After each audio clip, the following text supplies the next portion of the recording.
Good morning everyone. Now we will discuss about nutrition in animals. Yes, nutrition in animals. In previous chapter we had discussed about nutrition in plants. Okay, so nutrition means when we intake the food is digested by our body and utilized by the body. This complete procedure is known as nutrition. We need the food to survive. Yes, we need the food to survive because food help us to in our growth, for maintenance of our body tissues. It help us to protect from different diseases, as well as food provide us the energy which is must for different life activities. Food contain the nutrients, and these nutrients give us the energy. These nutrients have help our body to protect against different diseases, and these nutrients helps in proper growth and maintenance of our body cells and tissues. So on the basis of the mode of the nutritions, there are two modes of nutrition on the basis of the food prepared by the living beings. First is the autotrophic mode of nutrition, and next is the heterotrophic mode of nutrition. Green plants can prepare their food themselves. That's why they are known as autotrophs. And the mode of nutrition adopted by the green plants are autotrophic. On the other hand, animals, human beings, we can't prepare our food themselves. We can't synthesize our food themselves. So, all these animals and human beings are known as the heterotrophs, and the mode of nutrition adopted by the rest of the living beings, these are the heterotrophic mode of nutrition. So all the animals including human beings, we are all heterotrophs. So we depend on the plants. We all depend on the green plants directly or indirectly. Yes, directly or indirectly. For example, herbivores. Herbivores means those organisms which feeds on plants, which eats only plants and plants products. These herbivores are directly depend on plants. So these are directly depend on plants, but the carnivores which feeds on the flesh of other animals, and these animals further depend on plants. So carnivores are depend on the plants but indirectly. So in the simple language we can say herbivores depend on the plants directly, whereas carnivores and omnivores are depend on plants indirectly. So each and every living beings need the food for the proper functioning of life. Now there are different modes of taking the food. Different animals, different organisms have different mode of taking the food. For example, if we will talking about mosquitoes, leeches, they pursing and sucking the blood from the human beings or from the other living organism. So their mode of taking the food is pursing and sucking. The snake swallow its food. The elephant lift the food with the help of the trunk, and then it is taking in the mouth. The birds have the beak and the claws. They have the beak and the claws to hold and tear the flesh of the insects. The squirrels have the sharp front teeth to eat the food, to gnaw the food. Butterflies and moths, they have some special structure. It is known as the proboscis, to suck the nectar or other juices from the plants.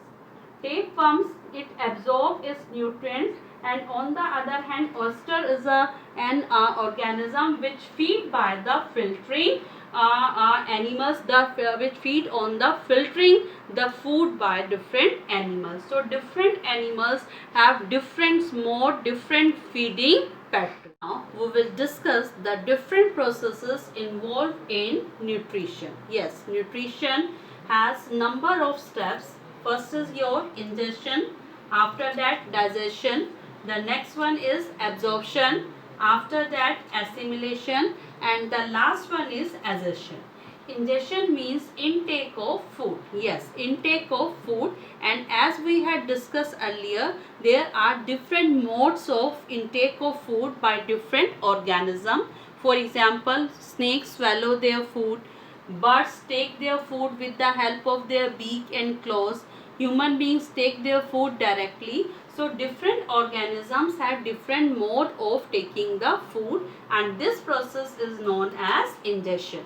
After that, digestion. Digestion means breakdown of simple substances, breakdown of complex substances into the simpler form with the help of digestive juices. Yes, with the help of digestive juices, when the complex form of the food like the carbohydrates, fats, proteins, vitamins and minerals are converted into simplest form, this process is known as digestion.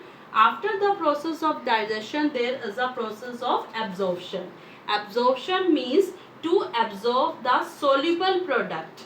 The soluble product which is produced during the process of digestion, these products, soluble products, are absorbed by the body tissues. So this process is known as absorption, means absorbing of the soluble products which are produced during the process of digestion.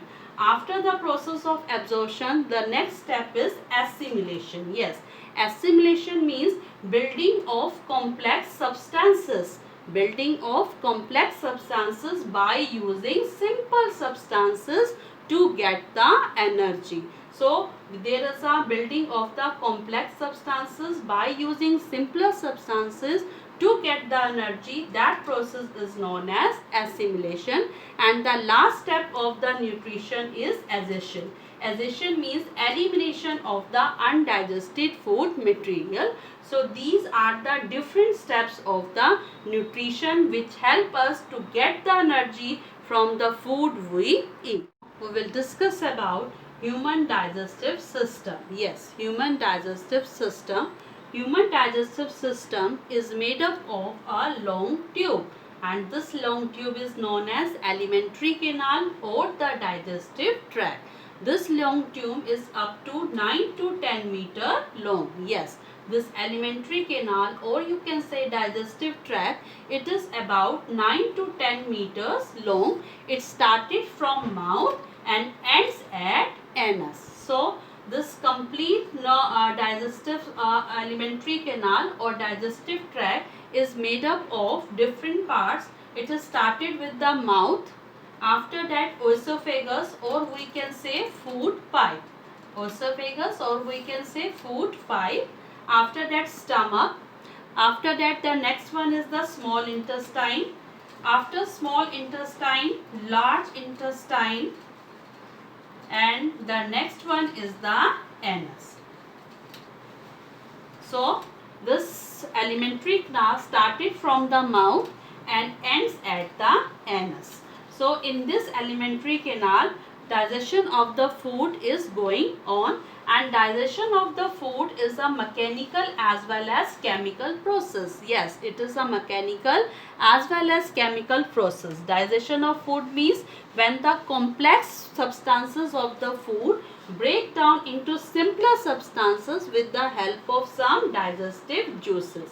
So in the mechanical digestion, it is physically done by the chewing and the churning of the food. So chewing of the food, churning of the food, it is the mechanical part of the digestion, and the release of the different chemicals, digestive juices and enzymes to convert the complex food substances into the simplest one, like the carbohydrates into its simplest form, proteins, vitamins, minerals, they are converted into the simplest form with the help of enzymes and digestive juices. These are the chemical method of the digestion. So digestion has the two parts, mechanical as well as chemical.